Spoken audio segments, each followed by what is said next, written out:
Hello, this is the Financial Accounting Tutor back with another accounting problem. Once again, this is another problem on notes receivable.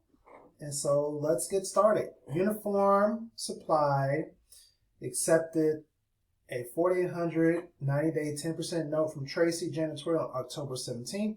What entry should Uniform Supply make on January 15th of the next year when the note is paid, assuming interest was properly accrued at the previous December 31st year end? Okay, so the first thing is you need to figure out what the journal entry is for year end. That's the first thing you need to figure out to solve this problem.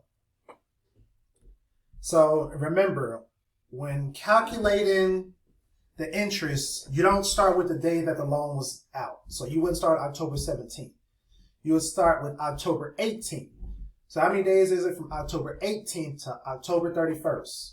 That's going to be 14 days. And then there's 30 days in November and 31 days in December. So there's 75 days of accrued interest that we need to recognize for December 31st. All right. So now how are we going to calculate the December 31st entry? And remember, you got the 4,800, which is the face value. 10% is the interest rate. 90 days, 360 days. And remember, once again, your book might preference 365, but in most cases, usually 360 because it's an easy number to divide by. So let's get started. We got 4,800 times the interest rate, which is 10%. And then we got the 480. Now, this is not going to be times 90. It's not going to be times that.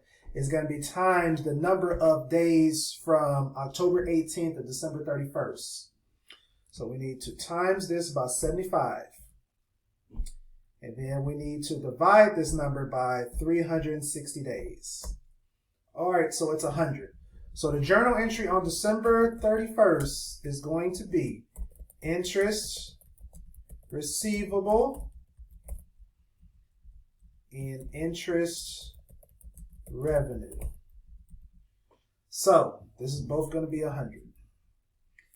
And just remember, when doing adjusting entry, remember there's always at least one balance sheet account and one income statement account. Interest receivable is our balance sheet account. Interest revenue is our income statement account.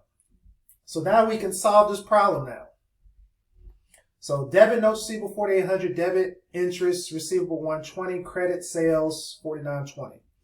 Sales is not going to be in this problem at all. It's just going to be interest revenue. That's going to be what we have. That's going to be the only profit and loss account that we have is interest revenue. So we know it's not A. B, debit cash, credit notes receivable. That's not going to be right either because we have to recognize interest from January 1st to January 15th. We have to recognize the interest on that. So that leaves with C, D, and E. Let's look at E. Debit cash, credit, interest revenue, credit notes receivable 4,800. Well, what you got to know is, since you accrued the interest on December 31st, once this loan is paid off, this interest receivable needs to be zero. It needs to be zero. So right now, if we do a T account for interest receivable, we have a debit on 100 side. That's not going to be right. I mean, this has to be zeroed out. It has to be zeroed out when it's paid back. It has to be zeroed out. So what problem has $100 in here on interest receivable? It's going to be D. Debit cash, credit interest revenue, credit interest receivable 100, credit notes payable 4,800. Because to close us out, we're going to need a credit to interest receivable. So now that we got 100 on the debit side, 100 on the credit side, this is going to be zero. So this problem's a little bit tricky, but the very first thing you have to do is you need to figure out what is the journal entry on December 31st. You kind of got to break it down. That's how I do all these accounting problems. You got to break it down because it makes it a lot easier. You don't want to think, oh, well, since there's adjusting entry on December 31st, let's just see if we can figure this problem out on January 15th. No, just find a journal entry for December 31st, and that's going to help you solve this problem. Once again, If you like this video, give me a thumbs up, subscribe. I'm going to be making a lot of accounting videos. And I'll see you next time.